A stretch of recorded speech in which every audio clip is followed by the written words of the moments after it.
Whew. Alrighty. Are we live? We should be. Get rid of the old studio. Okay. Are we live? I'm here. I'm here. Just wondering where you guys are at. It's the first transfer stream that we've done. Let me just put some tags on this stream. Chelsea news, Chelsea transfer news. Yes, guys, I can see you guys coming in now. Chelsea latest news, Chelsea transfer news today. I thought I'd go live because I've already done 2 videos today, so I thought it was a little bit too much to do a third video, considering it's not like we've signed Jamie Gittens. But I thought I would tune in as it's a Saturday evening. And, yeah, like, why not? Here we go. I mean, it's not quite a here we go, but that was me saying here we go, as in, like, we're here, we're live. We're going to talk transfers, we're going to look at all of the news, all of the latest, and discuss with each other what is going to happen during the rest of this transfer window.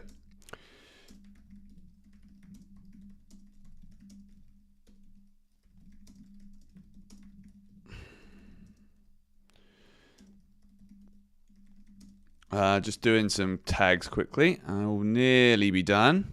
Save that. All right. Welcome to those of you joining the stream. I haven't done a transfer news live stream for a very long time. And I thought, you know what? Screw it. We've already uploaded 2 videos. So if you want to see all of the latest Chelsea news, then you've got the videos there as well. But I thought, why not just make a flipping live stream on a Saturday night and chat to you lot?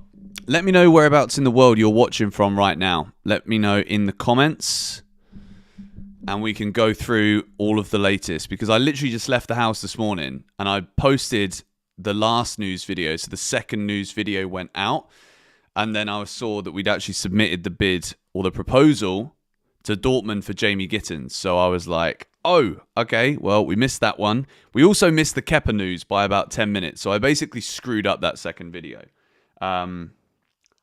But oh well. Still a great video. I say that myself, but, you know, it is what it is. Okay. Make sure you guys get involved with the chat, but try not to spam. Like, I know it isn't a match vlog, but I'm still not going to try not to reply to the spam comments. Like, I can see it. Like, we all know who Chelsea are linked with now. We can go through player by player and discuss the latest, talk about it, debate it. But please there's no need to spam. It just ruins the flow of the stream. But anyway, I'll leave it another minute or so, and then we will go through the latest regarding Jamie Gittens, or Kittens as he's being referred to. Oh, man. Got some berries. How do I rate today's England match? I'm not going to lie, I didn't watch it, but I'm bloody happy I didn't, because apparently England was shocking. I think they won 1-0. But still, like, it's Andorra, for goodness sake. Like, to beat Andorra 1-0, Noni got an assist for Harry Kane, but jeez, man. Thomas Tuchel playing everybody out of position. Petrovic saved a penalty. I have not seen that yet either. But anyway, let's talk a little bit about Jamie Gittens then, shall we? Because there is updates today for Chelsea and Jamie Gittens. This is the latest. Let me just zoom in on it a little bit. Hang on. Don't tell me that's not going to do it. Wait. Honestly, sometimes I wonder why technology has to be so difficult. But anyway, here's the latest on Jamie Gittens. It's gone Fabrizio Romano's page. We can just use one source for now. There he is. There's the man of the moment, Big Victor. I think we've gone past it, but it looks like he's going to Al Hilal. So, Chelsea have submitted initial bid in excess of 35 million euros for Jamie Bino Gittens in the last hours. No agreement with BVB yet, but deal on. While Jamie agreed personal terms with Chelsea, as Fabrice Hawkins reported, Man City have a 10% sell-on clause as part of the deal with Dortmund.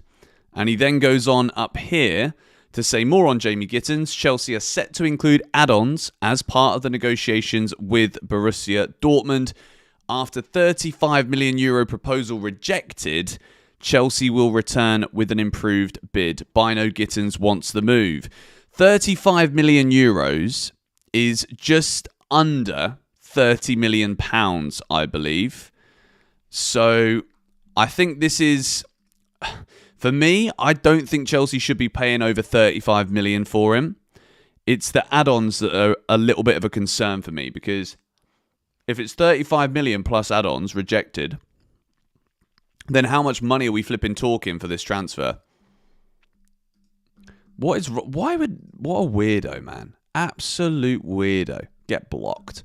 So yeah, Jamie Gittens at this price. Look, I'm not going to lie. As a left-wing signing goes, when we've got Champions League football, yes, it's a little bit underwhelming to be only going for players with potential again. But Jamie Gittens, I think, is a really good player for the way Maresca wants to play. And at 35 million, which I think it's going to cost Chelsea about 35-40 million quid, this is a good signing, to be quite honest. I think Jamie Gittens will grow into a better player. We need to talk about the issues with him, because as much as he's good within Maresca's system as a touchline winger, there is a big issue right now with Gittens when it comes to that final decision-making process.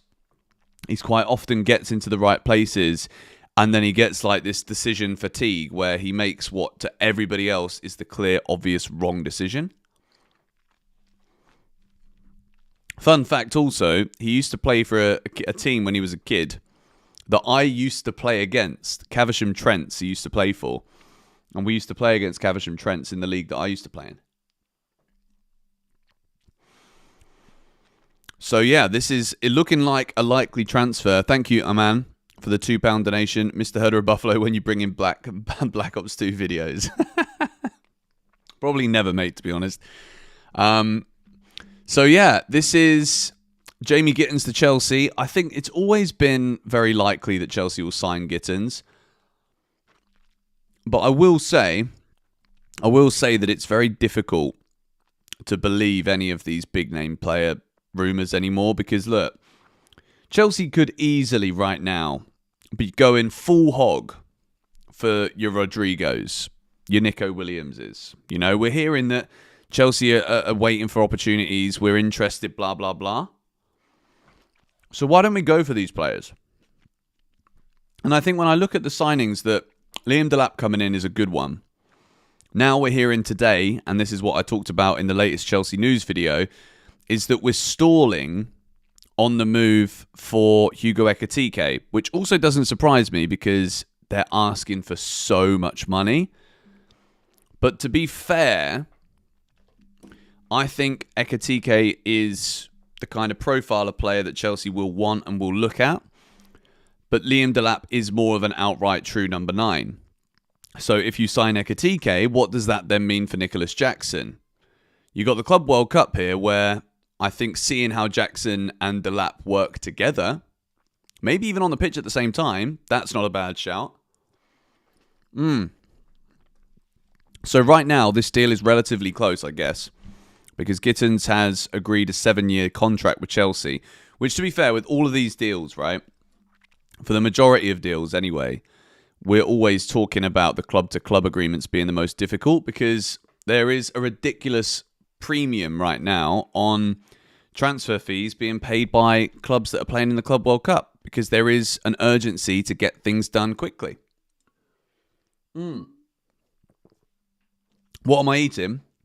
It's actually unbelievable. It's a bowl of blackberries, strawberries, and raspberries from an amazing farmer's market that I went to this morning. Unreal. And I'm drinking a cola, an alive ancient mushroom elixir. Don't worry about me, boys, honestly. Although it is Saturday, so if you guys smash the like button, we could go to the fridge and get a beer. All depends how many likes we got, though. What is the updates on the Mike Maignan move? We are going to talk about that in a little while. But let's have a little further look on the Jamie Gittens latest, because Fabrice Hawkins was the man who broke this news first, I think, today. So let's take a look at what he has to say. 3 hours ago, agreement in principle between Chelsea and Jamie Gittens. 7-year contract negotiations ongoing between Chelsea and Dortmund. Jamie Gittens, I think, is a good player. Let's also look here, because he's also posted about Hugo Ekitike. Chelsea is still considering signing Ekitike this summer. Negotiations ongoing with players' camp. A meeting took place between the two parties in recent days. Contact has therefore not been broken off, even though the deal has not progressed. Frankfurt still asking for 100 million euros for the French striker. I mean, it is ridiculous, especially when look at the money in football right now, guys. Because you've got Al Hilal's salary proposal to Osimhen, 40 million euros net plus 5 million add-ons per year. The plan is to bring him into the Club World Cup if possible. No issue with Napoli over transfer fees. Galatasaray also in the race, trying to convince the striker, has other clubs and will take decision soon. I mean, look, if you were Chelsea, right, this is what I would have done. I would have just sent Osimhen a proposal. Just be like, look, we're not going to pay you 600 grand a week, not even 400, not even 300 grand a week, but this is what we want to pay you. And accept it if you still want to play in the Premier League and be a serious player. Do you know what I mean? Galatasaray, fair enough, big club. I rate it. I rate Galatasaray as a football club. But, come on. It's not like he's going there because he loves... He probably does love Istanbul, but I don't think that's the primary reason. Do you? But anyway, enough about Osimhen. Ekitike is the man we're looking at right now, apparently. Imagine if we play... If Al Hilal make it to the semi-final of this Club World Cup, I will be very, very surprised. I got a load of stick because apparently I didn't give any respect to the North American teams. But, like, I'm sorry if you think LAFC are going to beat Chelsea, but I don't. Maybe they do. Maybe I look like an idiot. But I don't mind looking like an idiot. Because I think Chelsea are a stronger team than LAFC.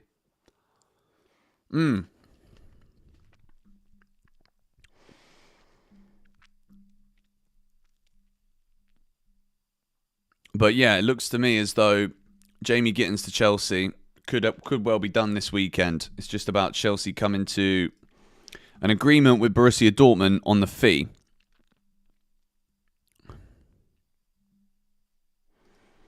This is an interesting thing to look at.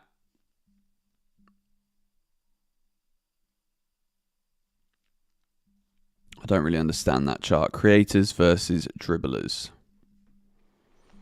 I have to look at all of these things because there's so many trolls now that you've basically just got to do your own research. But Chelsea have agreed a 7-year contract with winger Jamie Gittens. They're now trying to reach a club-to-club agreement with Dortmund. So you remember, Borussia Dortmund have said that they want to try and get 60 million euros out of Chelsea. So Chelsea going in there with a 35 million offer. Of course that's going to be rejected. Borussia Dortmund are very aware that Chelsea need and want to get deals done as soon as possible before the Club World Cup begins. And does anybody know? Let me know in the comments below. What is there like a cut-off point in terms of, obviously you can't sign anyone after the 10th, but is there a cut-off point for registration? I'm going to do a little poll now to see what you guys have to say about Gittens to Chelsea. Are you happy with Gittens to Chelsea? Let me know in the comments and let me know by voting in the poll. There's 1,300 people in here for a non-match. I'm happy with that. We're just chilling out on a Saturday looking at Chelsea transfer news. So you guys want to know more about Mike Maignan. I wish I had something... Do you know what? Hang on. I've got a mate of mine right now who is in Bali and he's with Marcos Alonso. Let me see if he'll call us so we can get Marcos Alonso on stream.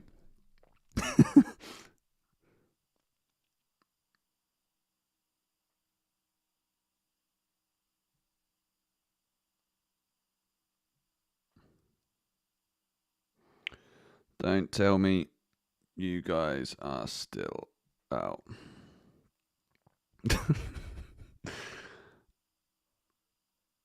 Yeah, he kept trying to call me because he was literally out with Marcos Alonso. And yeah, we couldn't connect because I kept missing his call and he kept missing my call. But it's now 4 a.m, so I'm sure he's definitely not there anymore. Bro, stop spamming, man.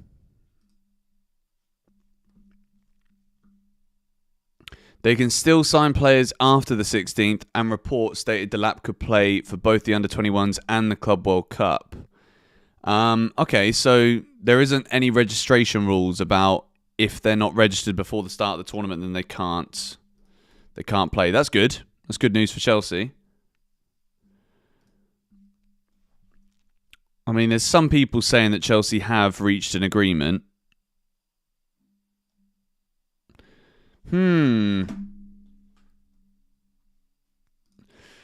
Okay, so Fabrizio Romano has said this, apparently. Time is running out for Mike Maignan because, from my understanding, Chelsea are not going to wait longer than 24 to 48 hours because they want him for the Club World Cup. It's up to Milan to accept Chelsea conditions or not. I give it a 45% chance as of tonight, says Fabrizio Romano on The Zone. So for me, it's ridiculous because the price for Mike Maignan already is incredibly doable, incredibly cheap.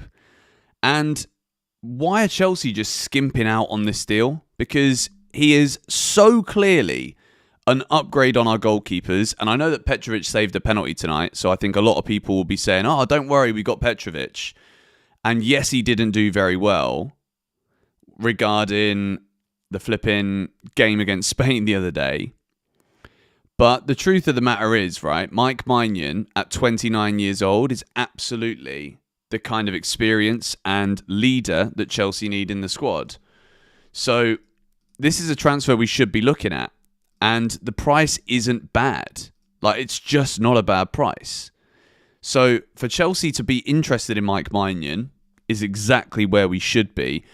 But part of me thinks that the club don't actually want to sign him. Do you know what I mean? And I know that seems like a ridiculous conspiracy theory thing to say, but it's right there. And he wants to join the club. So what the bloody hell are we waiting for? Like that's my point. I don't understand why we aren't just trying to get this done.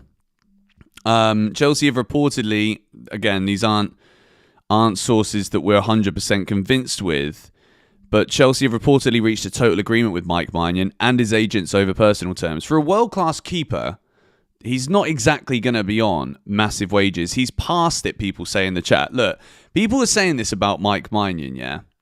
And I don't think people understand goalkeepers. When you talk about a 29-year-old, if it was like a bombing forward right back, I'd understand, yeah, he's past it. Even a striker, you could say at 29 years old, he might be about to go over the hill. But with a goalkeeper, Petr Cech was still playing at the very top in his late 30s. Do you know what I mean? Look at Manuel Neuer. I'm not saying that Maignan is Neuer, but I will say that Mike Maignan, and if you look at his build, there's no reason why he can't stay at the top of the game as a goalkeeper for a very long time. So for me, I think this is a great deal for Chelsea. And 29 years old is perfect. Like, it's literally the perfect age to sign a keeper. Alisson is 32, exactly. Like, I think some people just completely forget sometimes that goalkeepers are slightly different. But at the moment, this is a tweet here that does make sense. A deal between Chelsea and Milan for Maignan looks increasingly unlikely, with Milan refusing to budge on their 25 million valuation of the France international. I think Mike Maignan is going to have to play some cards himself here because, yeah, Rudy Galletti 1 minute ago, and Rudy Galletti's been reporting on this for quite some time, AC Milan won't lower their 20 to 25 million asking price for Maignan, despite his agreement in principle with Chelsea. The English club consider this demand too high. Without a breakthrough within 24-48 hours, CFC might put the deal on hold and revisit it after the Club World Cup or in Jan, as told. This is so funny. Listen to this. So my mate is with Marcos Alonso in Bali right now. And he said that he showed him my channel because he's my mate. And he said, yeah, he's watched it. That's quite funny. So Marcos Alonso watches GBFC. That is so funny. I love that. Big up Marcos Alonso. Runs down the wing for me.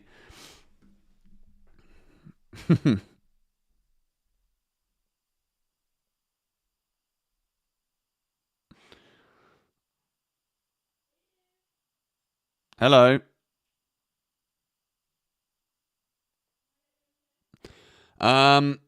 Maybe some water, please. Would I take Bowen at Chelsea? You know what? People always turn their nose up at the idea of Jared Bowen, but I think he's a class footballer. I really, really do.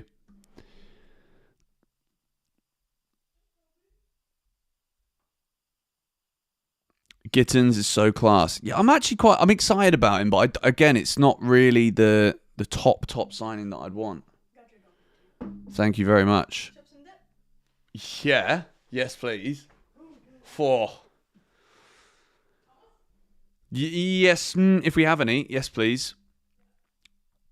So it looks to me, guys, like it's looking progressively unlikely that Mike Maignan is going to not be joining Chelsea this summer.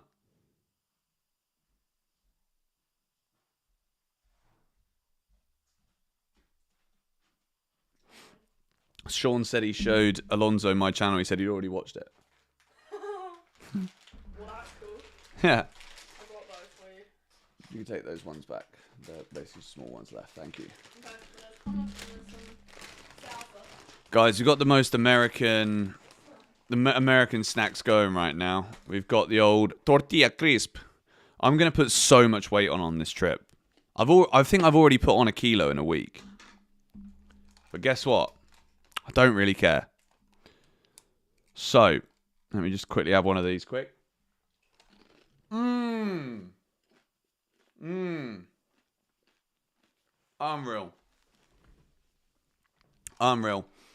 Any updates on Osimhen? Yes, but not the kind of updates that you want, unfortunately. Getting Mike Maignan for free next year. I mean, look, for me, that doesn't make any sense. And that isn't me just saying like, oh, I want the shiny toy now. If we bring this back up on the screen, the reason that we want Mike Maignan now is because we've just had a season where Rob Sanchez spent 2/3 of it having an absolute stinker. Yes, he improved towards the end, but for the majority of the season, he was poor, right? So Petrovic has gone to Strasbourg, and I think Petrovic will be good enough to be Chelsea's number 1. So for me, it's not like a disaster. But what is a problem is that Mike Maignan is better than all of those keepers, in my opinion. And he is available for cheap, but Chelsea don't want to pay it. But we absolutely are happy to keep paying stupid, overinflated fees for kids that don't ever play for us. That's the problem I have with this. We've also going to make money on Kepa today because that's another piece of news that is quite interesting. Let me get this up on the screen a little bit because that came out a few hours ago and I missed that for the news video as well. I just uploaded it. So if we take a look at that, Arsenal are closing in on deal to sign Kepa from Chelsea. Agreement almost done with the player. Long-term deal in place and Kepa ready to be back up for Raya. £5 million release clause to be activated soon. So, as much as we might criticise the ownership, okay, I'll say that what we've done here for Kepa was very smart. Because Kepa would have left for free, but we made him sign a 1-year extension so that this summer we could actually sell him with a release clause. So, if Kepa didn't sign that contract, if we didn't offer him a contract last summer to extend by a year, which at the time I'm like, why are we extending Kepa's contract? This is ridiculous. Just get rid of him. But in the process of doing that, we've now been able to sell him for 5 million, which is pretty good business, to be quite honest. And I think Kepa is, well, it's going to Arsenal, which again means another Chelsea player that's past it that goes to Arsenal. So I don't mind that.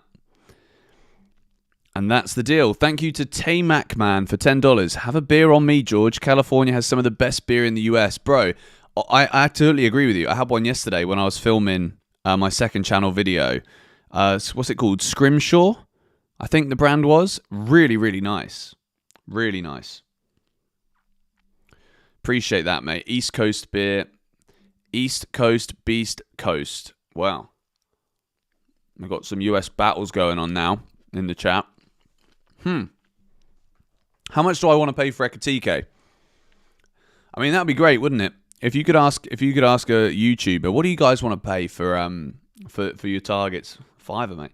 No, I think Ekatike is probably worth about 60 million. But again, because it's Chelsea, it's Premier League tax. And look, don't get me wrong. There's definitely a world where Hugo Ekatike becomes a really, really top striker. But again, I think this is the thing with young players. There's always this crossroads, you know, like the song from that Fast and Furious film. Na na na na na, without you, my friend, and I tell you all about it when I see you again. That scene, that's what players go through. They either get that, make that turning correct, and then their decision-making rapidly improves, and it's like, all right, great, you got a player, particularly in the striking position, right? When to run, when to pass, when to involve people, when to shoot. That's something that Gittens is also struggling with, but also, you don't get that, apart from, like, the anomalies, like Lamine Yamal, for example. Everything that guy does is 5 steps ahead of everyone else. But that is the elite caliber of player that we're talking about. And he's only, 17 years old. So he is going to be at a ridiculous level. Whereas Ekatike still, I think, has decision fatigue. I think Gittens also is suffering from that. But at the same time, like, I'm not judging them as footballers for that. But I'm saying right now, decision fatigue is something that we should be trying to eliminate at Chelsea. That's what we... Like, for me, you identify the weaknesses and then you build upon those weaknesses by signing the right players for that. And I think that is also something that Mudryk suffers with. But again, not going to judge him for it. I just hope that when he gets to those fast and furious crossroads in a player's career where it's like, okay, you either nurture yourself into knowing how to make decisions at the right time in the right place, or you don't. So I hope, for Chelsea's case, that all of these players, we actually do manage to sign the right players to make those correct decisions. Do I think clubs are a bit sceptical about Gyökeres in the Premier League? I mean, Viktor Gyökeres is an interesting one because, yes, everybody should be looking at him and thinking, but I don't necessarily think it's just about can he do it in the Premier League. If I'm being honest, I think the Gyökeres concern, let me just get his stats up on the screen, show you guys now. So like these numbers here that you guys can see are outrageous. 39 goals, 7 assists in the Primeira Liga in Portugal, outperforming his XG. 54 goals in all competitions, 6 Champions League goals, including a hat-trick against Man City. Yes, 2 of them were penalties. But what is it about Viktor Gyökeres that people are not wanting to go for? Is it the fact that he's not done it in the Premier League? He's the most Højlund regen ever. It's insane. Well, the thing is, right, Rasmus Højlund didn't have a 54-goal season, so people can say all of that, but Viktor Gyökeres knows how to shoot. And I think sometimes, right, when it comes to analysis of footballers, people overcomplicate things. This guy just scores goals for fun. 187, 54 goals, 27 years old, at least 3 or 4 more years at the very top. He looks after himself. He's in great shape. But I think in this case, like Rasmus Højlund doesn't score goals. So if people are comparing him to Rasmus Højlund, I don't even want to listen to that debate. Because Rasmus Højlund would be lucky to score 10 goals next season at any club he's at. If you put Rasmus Højlund in that Sporting Lisbon team, he doesn't score 54 goals. Period.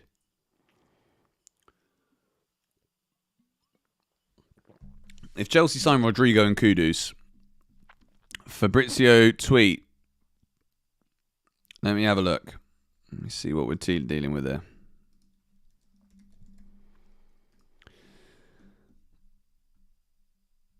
There's been no updates from Fabrizio Romano.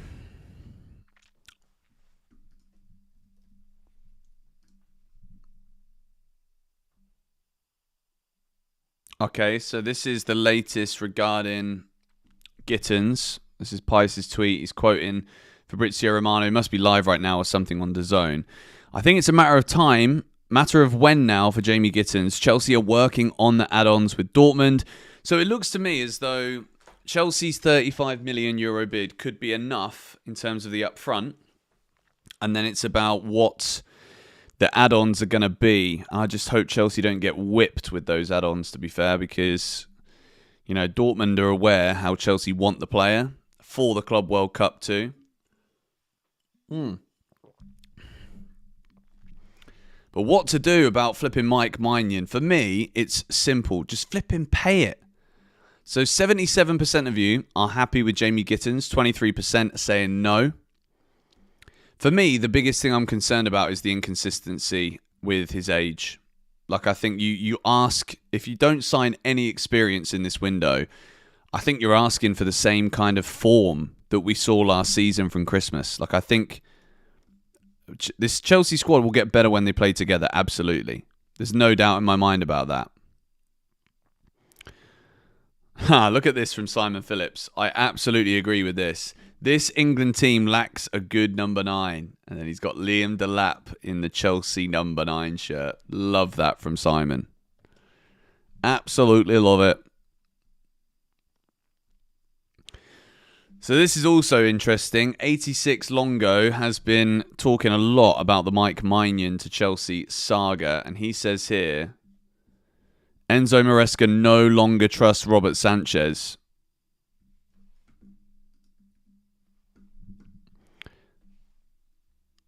And that doesn't really surprise me, to be fair.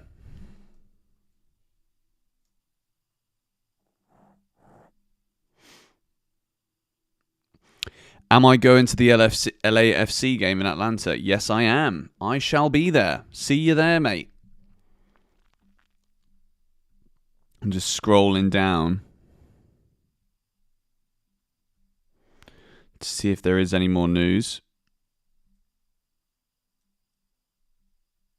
What time is it right now in the UK? 9:30.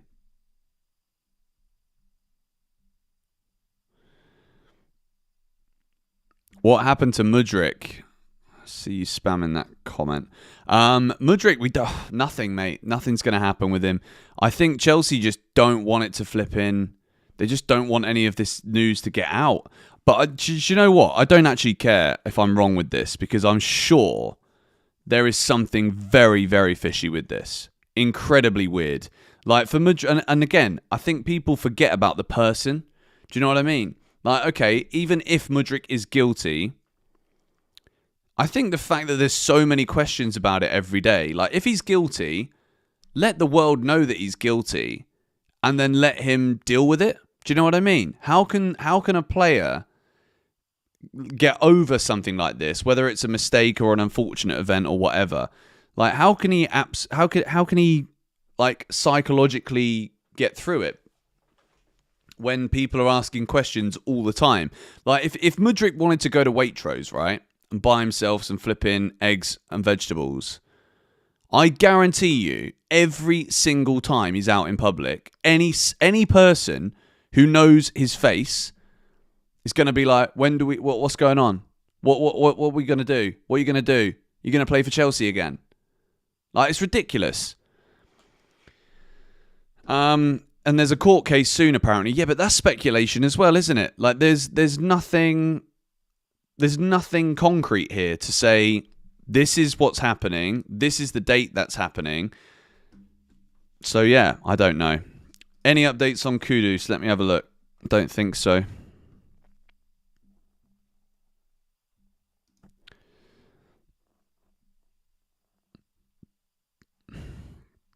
This is quite an interesting...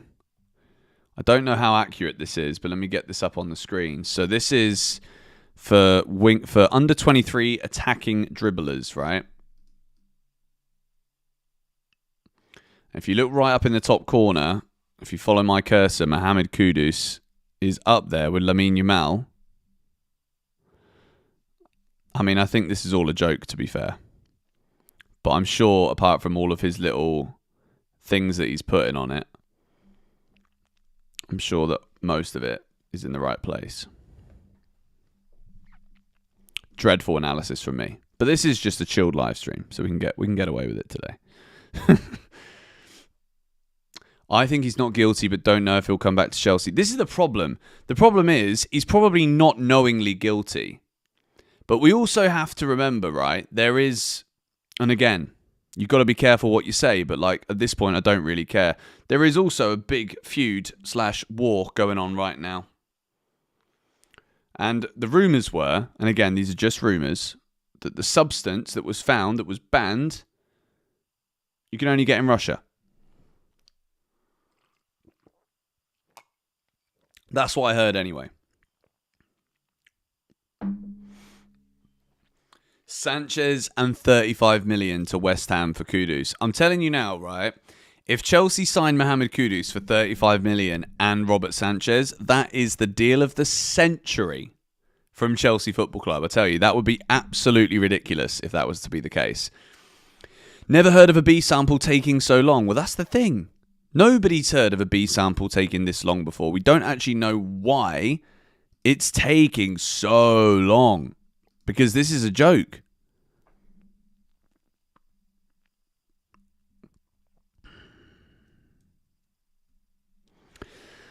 What is very annoying is the way that Arsenal are moving in this window, because even Arsenal are now considering a move for Kudus. They also want a flipping number 9 and a backup for Bukayo Saka.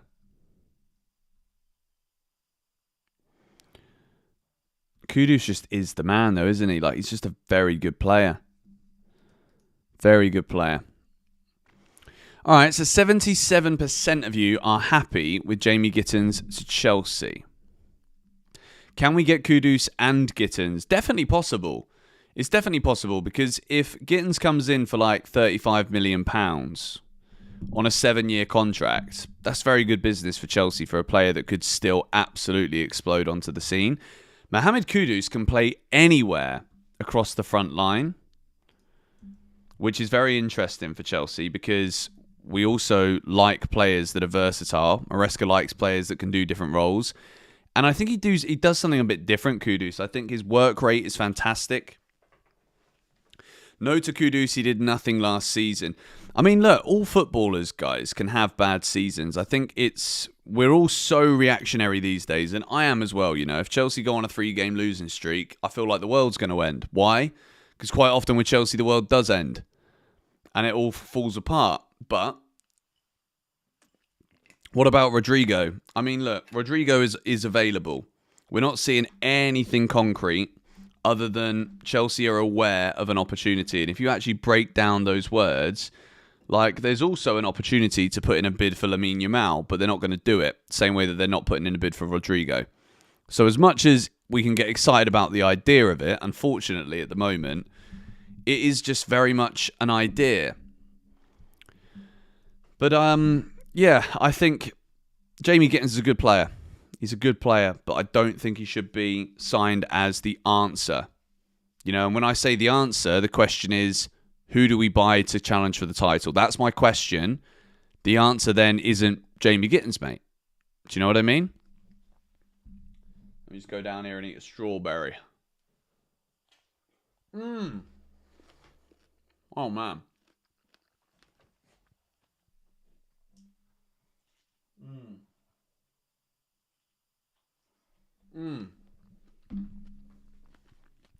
That is unreal. The wage structure has cooked us. Well, this is the thing.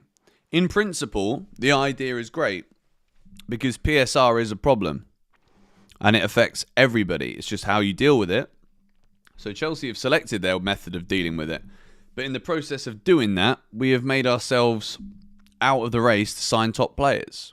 As in the top players. The ones that, rightly so, some of these players are asking for the money. People are saying, Florian Wirtz on 340 grand a week at Liverpool. Well, yeah, mate. Because he's that good. Liverpool are the champions and they're acting like champions. Kudus has a chilling negative ego. You know what I'm going to say to that? I think when you're competing or playing at a club whose ceiling is nowhere near your personal ceiling. Now, I think it's difficult to remain at the top of your game for so long. Doesn't mean to say that it is... I don't necessarily think that's a good thing. I just think that's a way of explaining it. Because I think with Kudus, if he's playing Champions League football in a very competitive team where he's not even guaranteed to start every game, I think that attitude changes dramatically.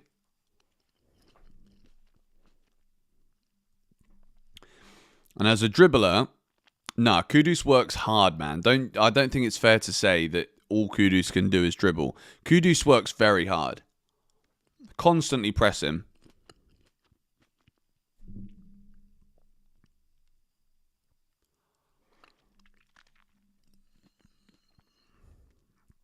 Leao. Yeah, I think Chelsea should be in for Leao as well.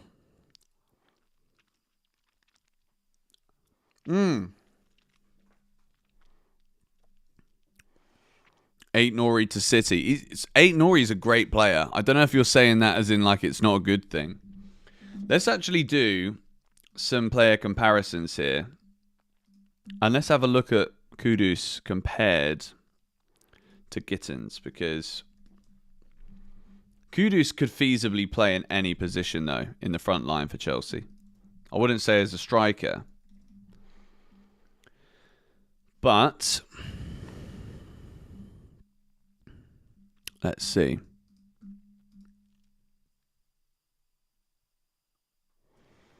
So if you look at here, this is Jamie Gittens up against Mohamed Kudus.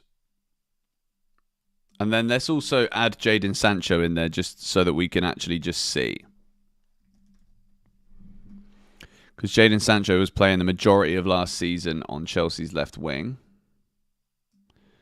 And then we go change that to Chelsea. So Kudus played the most football. Gittens got the most goals. Passes attempted, Kudus is miles ahead. If we look per 90, Jadon Sancho is ahead per 90. Let's add some new stats in there, shall we?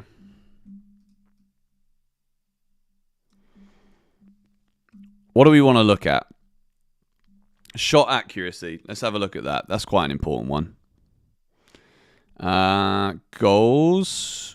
Conversion rate, that's also an interesting one. Assists.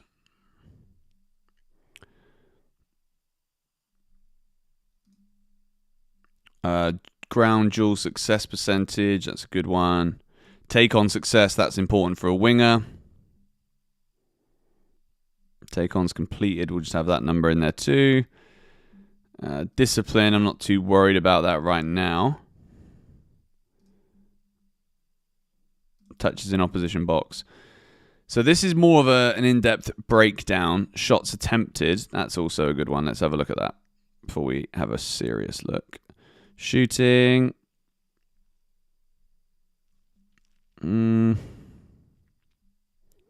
Let's just have a look at the number of shots then. Okay, so... Wow. Okay, Jadon Sancho is actually winning a lot more of these than I thought. So in terms of the games, they've all played about the same amount of games. Minutes-wise, this is all per 90 minutes, so whatever. Shots per game, Jamie Gittens, 1.8 shots per 90. Kudus, 1.6. Sancho, 0.7. That is a huge glaring weakness of Jadon Sancho. Shot accuracy. This is insane. 70% shot accuracy for Jamie Gittens. That is mad, you know. 0.5 goals per 90 minutes in the Bundesliga. That's not bad compared to 0.2 for Sancho, 0.2 for Kudus. Conversion rate, Sancho 25%, but then again he takes literally nearly a third of the amount of shots. Assist-wise, Sancho's just about winning that one. Passes attempted per 90. Take-ons completed, 3.9 per 90 for Jamie Gittens, which is better than Kudus and Sancho. Dramatically better than Sancho, 1.6 more. Take-on success rate, very, very close, but Sancho just nails it there slightly. Ground duel success percentage, Jamie Gittens is winning over half. And then let's take a look at Leao as well, because Rafael Leao is another player that Chelsea are linked with. Guys, if you're in the stream, please do smack a like on the stream if you can. Why is Portugal? No, we want to see for Milan. This season in Serie A. Okay, games. He's played the most games. The ones that he's winning, take-on percentage, Leao is winning. Touches in opposition box, 7.3. That's good. Goals, 0.4. Conversion rate. Shot accuracy, 53%. This is actually mad that Jamie Gittens is so high up on that list. But then I also think you need to look at the leagues they're playing in. What is this stat site? This is called Squawker's Comparison Matrix.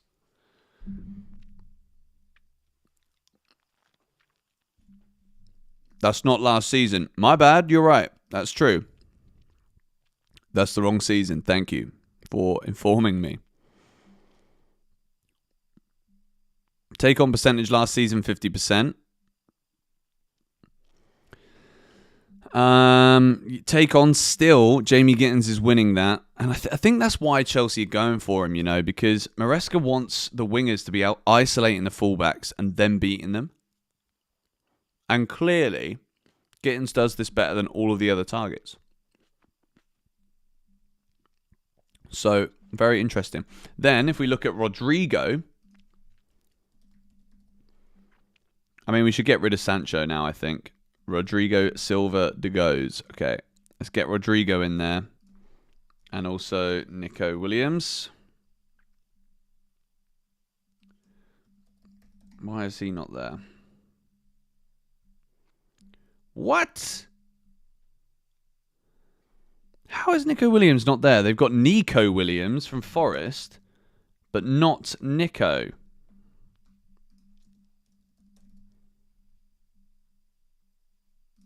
Wow.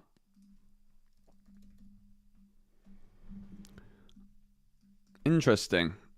One sec. I'm just trying to solve that. Mudryk. Okay, let's put Mudryk in there too.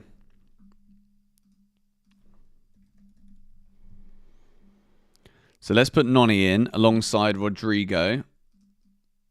Let me make this smaller so that you guys can see the whole thing.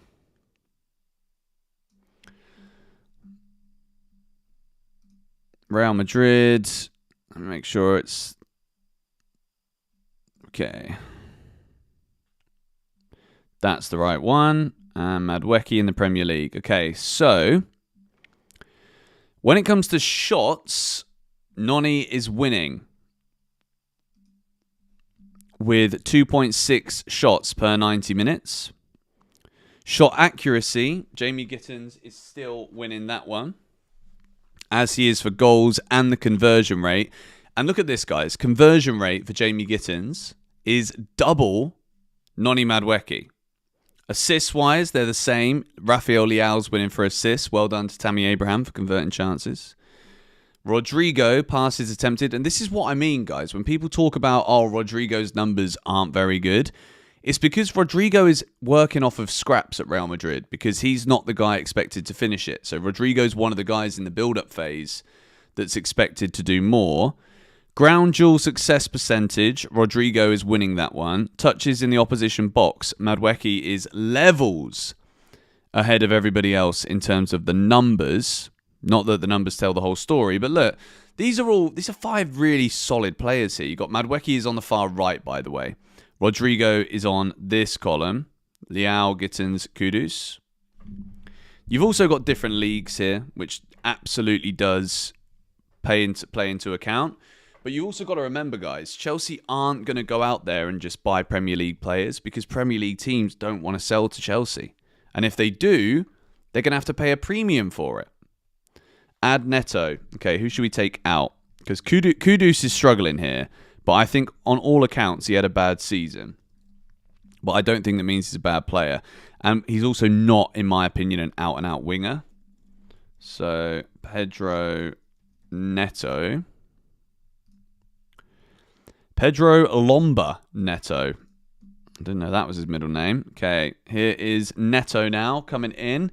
Neto doesn't win any of these metrics, apart from the fact he played 35 times for Chelsea last season. And Neto doesn't win anything here. Wow.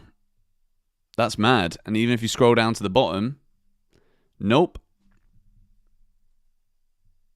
Ground duel success percentage. I'm surprised that Neto's is so low.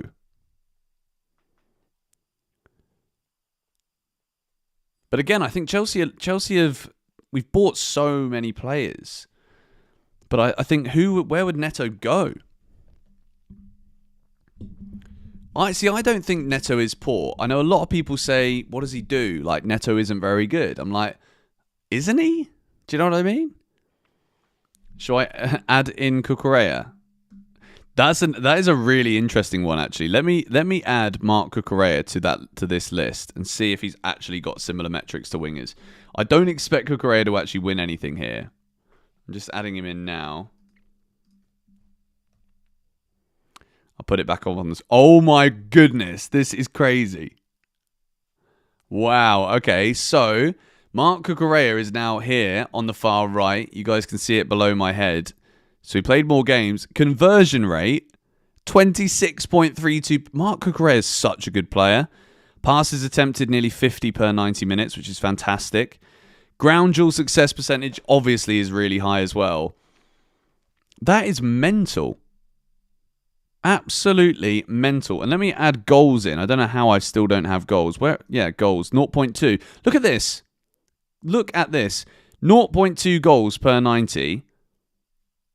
It's almost the same as Rodrigo. That's mad. That is mad. Let's have a look at Esteval. But Esteval's numbers are going to be inflated. Like, this is kind of a pointless exercise, to be fair, because Esteval's playing in significantly worse league. Let's have a look at 2024. So he's up there for goals and assists, but yeah. Take on percentage just under 50%. Esteval is difficult because you can't really see.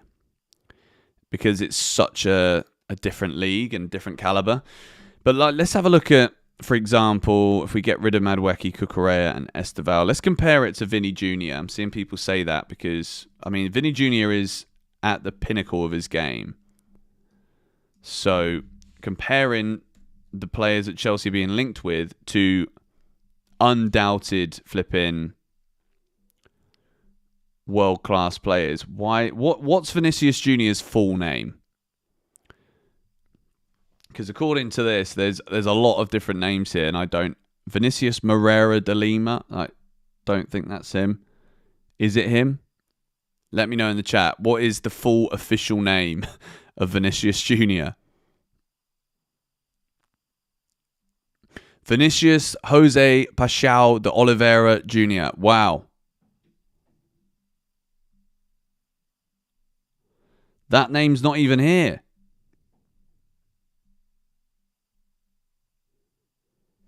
Hang on, let me actually just do a little quick search. What is Vinicius? Yeah, that's correct. Wow. Okay, let me copy and paste that. Don't know why I didn't believe you guys there, but you never know. Yes, got him. Okay, here we go. So Vinny Jr. is now added in. Let's see what he does compared to Rodrigo and Jamie Gittens. So yeah, goals way higher, conversion percentage not actually that high, assists pretty high.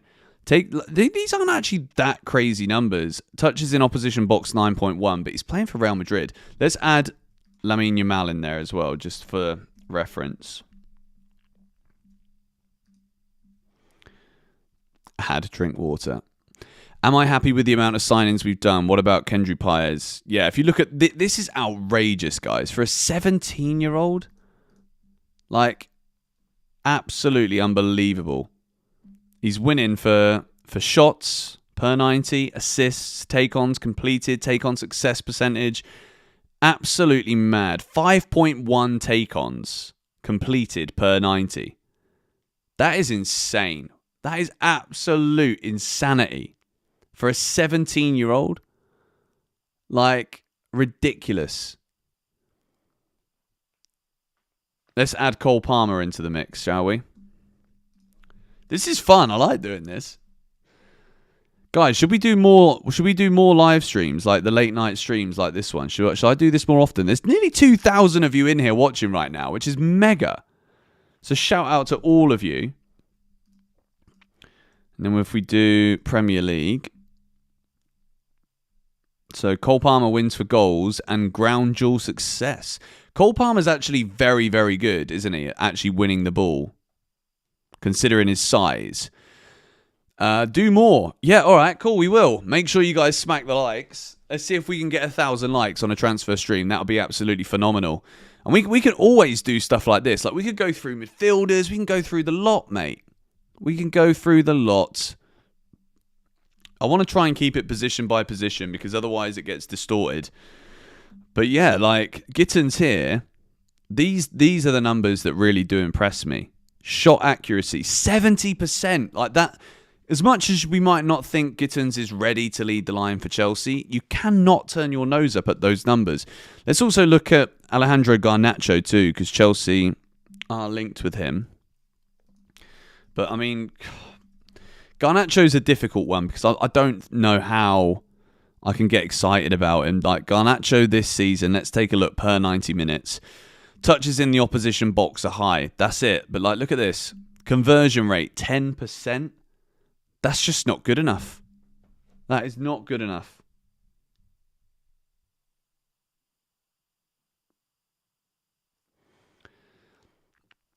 Can you do midfielders or strikers? I mean, which one should we do next, guys? Let me know in the chat. Shall we go for goalies?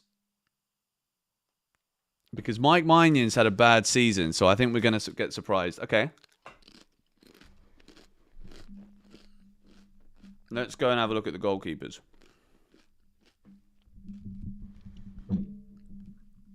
Guys, make sure you smack a like on the stream. I'm just going to set it all up now and go full screen until we do. Let's get Petrovic. Petrovic is going to win almost all of these metrics, though, isn't he? And then we go Sanchez and Maignan. Mike Mignon. Strasbourg. Premier League. Milan. Okay. Edit stats. Okay.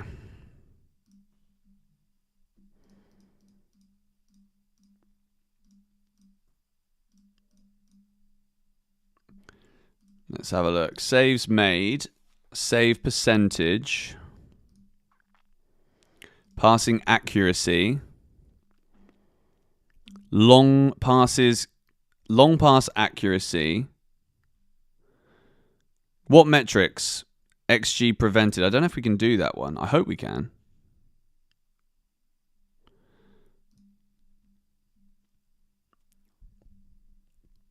Penalties faced and penalties saved. Penalties saved, we'll just do that one. I'm looking to see if you can do XG prevented, because that is quite a good one for keepers.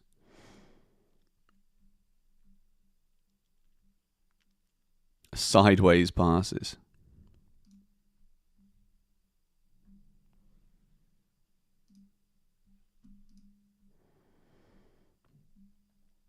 Possession lost. Handballs. That'll be a funny one. Okay, here we go. So for those metrics, this is what we've got. So Petrovic wins the saves per 90 minutes, 3.6 saves per 90. But again, you've also got to factor into that there. He's playing for Strasbourg.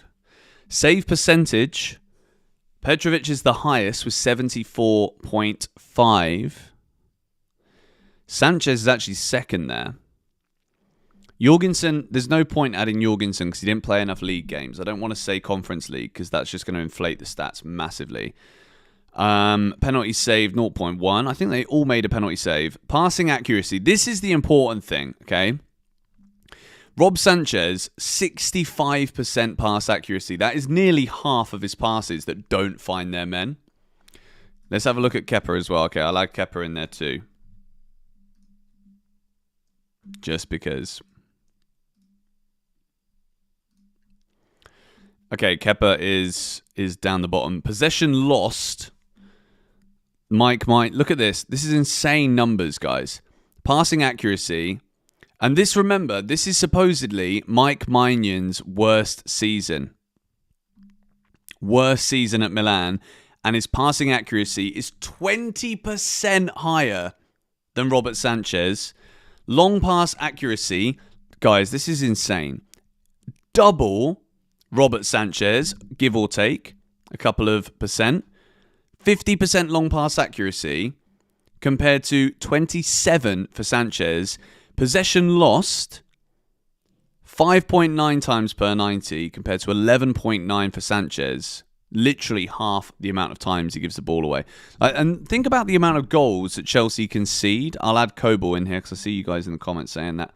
The amount of times we gave the ball away from a bad Rob Sanchez pass and then we concede a goal, or it completely changed the flow of the game. It's not good enough. Kobel from Borussia Dortmund, who has been linked to Chelsea. And again, Mike Maignan, despite having one of his worst seasons, is struggling in there. Let's remove Kepa and add Penders.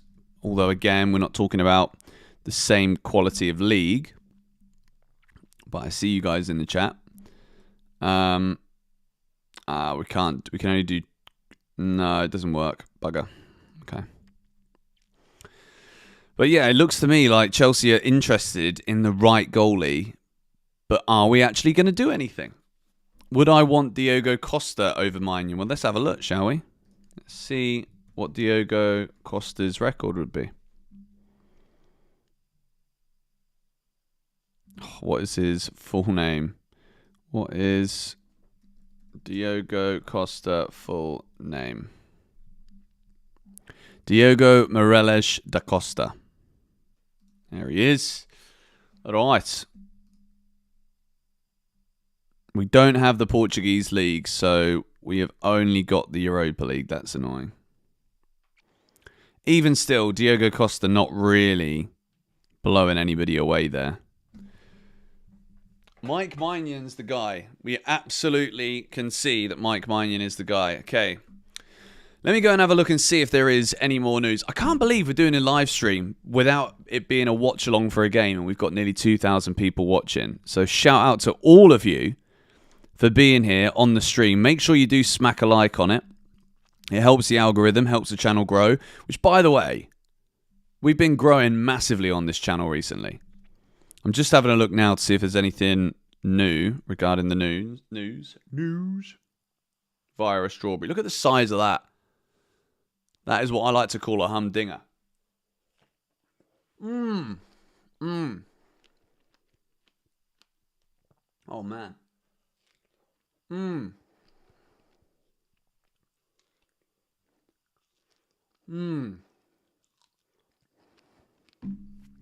Outrageous. What do I think of Samu Omarodion? Very good player. Oh, sour. A GMO-ass strawberry. Hope not. I'm going to say no genetic modification. Much love from the USA. I'm also in the USA right now. People keep on asking me about Gyökeres. Okay, can I do strikers? Who should we... Okay, strikers is a good one. Let me set it up. Let's look at Delap. Let's look at Jackson. Okay, so we've got Delap and Nicholas Jackson. Who else do you want to see for the strikers if we're doing a striker comparison?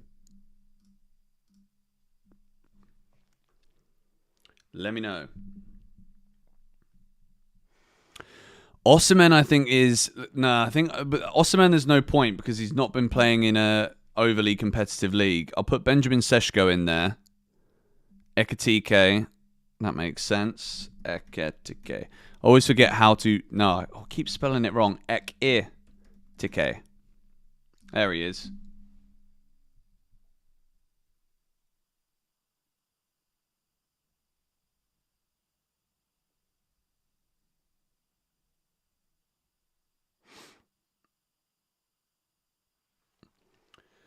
Okay. Bundesliga, Frankfurt, Bundesliga. Okay, here we go. We're gonna show you these four: Liam Delap, Nicholas Jackson, Benjamin Sesko, and Hugo Ekitike. That is not the correct one. Sorry. Let me. False alarm. False alarm. I've got the goalkeeping statistics in there right now, which sucks. Okay, so shooting, shot accuracy we're going to do, shots attempted, goals, just goals in general, non-penalty goals, goals from inside the box and outside the box, conversion rate, that's an important one, assists, I think that's also good, chances created, that's also a good one, passing accuracy, let's see how many times they give the ball away, duels, ground duel success percentage, aerial duels success percentage, take on percentage. This is going to be a good one. This is going to be fun. Take ons completed, take on success percentage I think is more important. Defense, not really much point there. Possession, ball recoveries. Let's have a look at ball recoveries. That's an interesting one to look at. Okay, per 90 minutes, these are Liam Delap versus Nicholas Jackson versus Benjamin Sesko versus Ekitike. This is what we're dealing with here. Liam Delap has not won a single one of these, but we also have to remember that he's playing for Ipswich. Nicholas Jackson has 0.5 non-penalty goals per 90 minutes. Same as Benjamin Sesko and Ekitike. Jackson wins for non-penalty goals and assists. He's at the top. Ekitike is goals from inside the box, 0.6 per 90. Shots, which I think, obviously as a striker, shots is a very important metric. 3.1 shots, excluding block shots per 90 minutes, which is over one higher than Liam Delap and more than one higher than Benjamin Sesko. Goals from inside the box and non-penalty goals, Ekitike is in the lead. Assists, he's also up there with Jackson. Chances created, this is interesting. In terms of chances created, Hugo Ekitike creates double the amount of chances as Liam Delap. This is actually such a cool way of doing this. I need to do this in videos more often because I could do this all day. Ball recoveries, Ekitike is also very good there. And ground duel success rate. Sesko's good in the air. Liam Delap is better than Jackson at winning aerial duels. Take on success percentage. Nicholas Jackson is so low here. Sesko is very good at these. Let's have a look at Amiga. Okay, I see you. Amiga is obviously the Strasbourg striker that will probably be joining Chelsea next year. The Dutch attacker.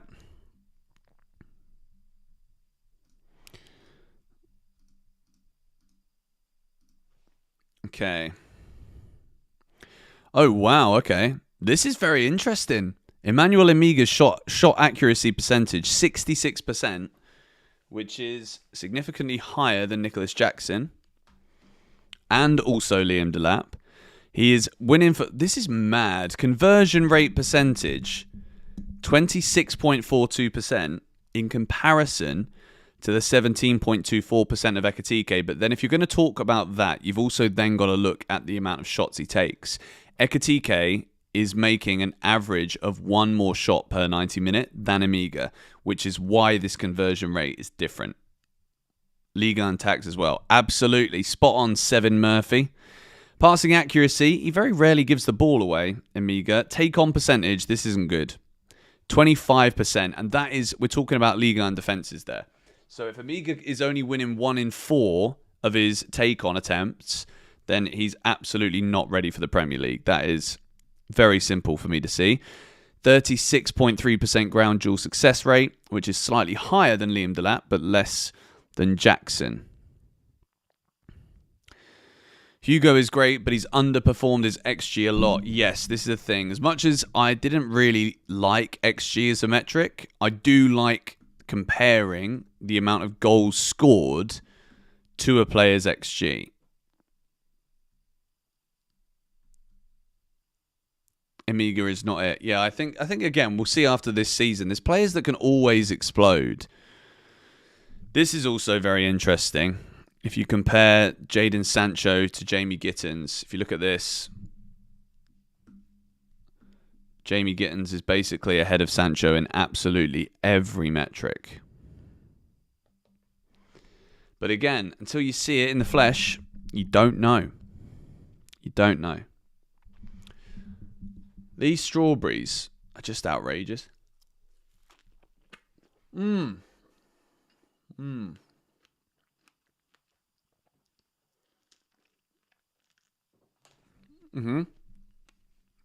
Okay, let me add Isak in there, just so that we can see what an elite striker's numbers are.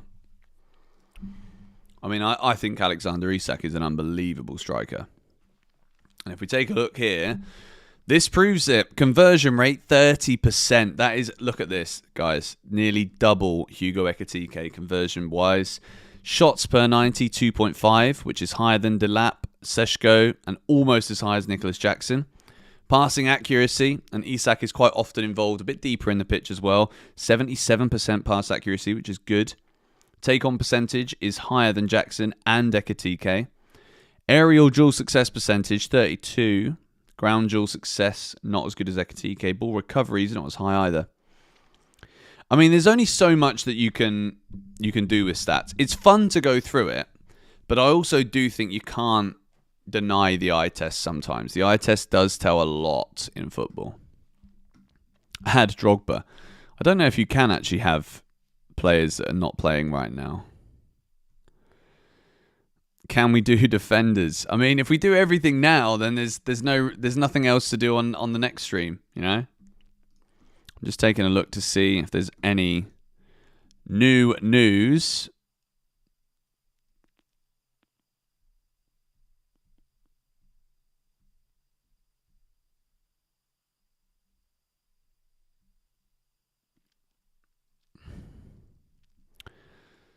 Gittens and Sancho are the same. I think Gittens is probably a better outlet than Sancho. Could I compare Duran as well? We can look at Duran if you want me to. I'll add him in. Thank you for the super chat. The only problem with adding in Duran is, once again, it's kind of... I'll tell you what, we'll do it for his time at Aston Villa because...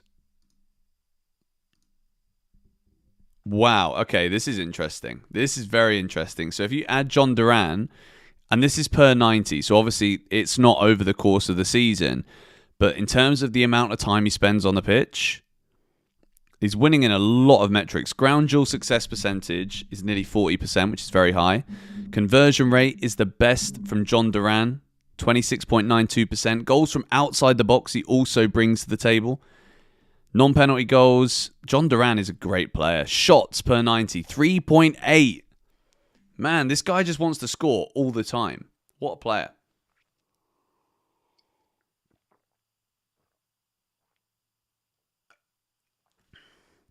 Guys, let's see if we can hit 1,000 likes on the stream. Make sure you smack a like on the stream and subscribe to GBFC if you are new and haven't already done so. I'm going to try and do these more often. I think this is going to be good.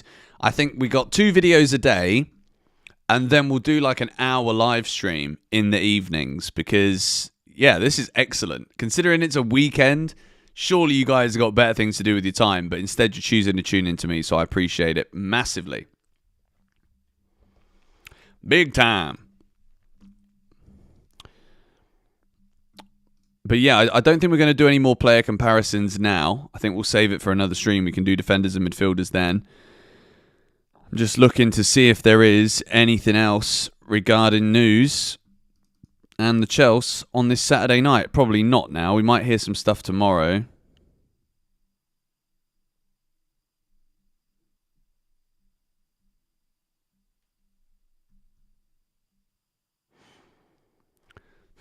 Chelsea offered 35 million. Dortmund wanted or want 50 million for Gittens.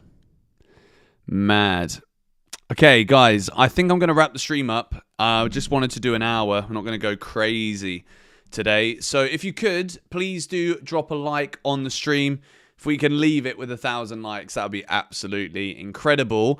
I guess for the next few days at least, I will do these again for you. I would absolutely love to do an extra stream every evening, potentially, just to chill for an hour, ask some questions, go through the comparison matrix to compare players, and just keep on talking about Chelsea news. By the way, if you want to watch more content, I've uploaded 2 videos today. The first video was talking about Nico Williams to Chelsea and that potential, because Fabrizio Romano said we were willing to pay crazy money, and also discussing the availability of Rafael Leao. And the latest video that went out this afternoon, UK time, was about Ekitike and potential new striker targets and Chelsea's first bid for Mike Maignan being rejected. So, yes, huge shout out to everybody who joined this stream. This was a lot of fun. Please do subscribe if you haven't already. I upload loads of news videos every single day. And yeah, we will be live again tomorrow. And there'll be 2 videos as per usual, which is normal for this time of the year. So yeah, thank you guys for tuning in. Subscribe if you're new. Smack that like button before you leave. Make sure you do so. And I'll see you guys later.